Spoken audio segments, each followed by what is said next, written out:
Okay, blessed Sunday po mga katsupera. At ayan, prepare po tayo ng ating tanghalian po ngayon. Linggo na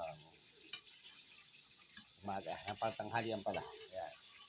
Ano po yung gamit natin mga Ricardo para sa sweet and sour na tilapia na nabili natin sa palengke. Mura lang po, malalaki pa.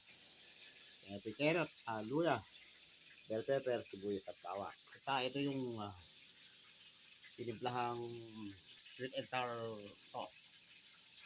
Ito yan. At ayan po ang tilapia na nabili na rin. Sa palengke yan. Dalawang piraso lang. Solid, ang lalaki. Wala pong malaki na solo lang. Dinalawa ko.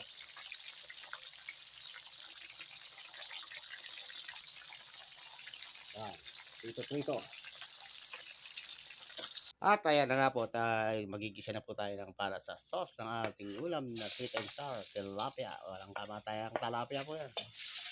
Sigulayin po natin ang luya.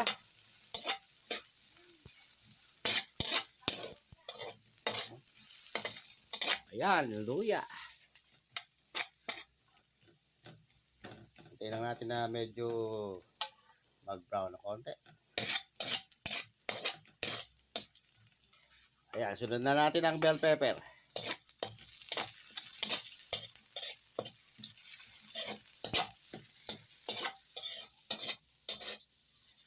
Bell pepper.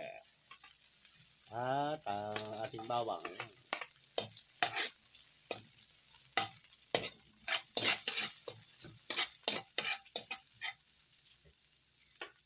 Sibuyas. Ayan, ang carrots. Carrots. Ayan.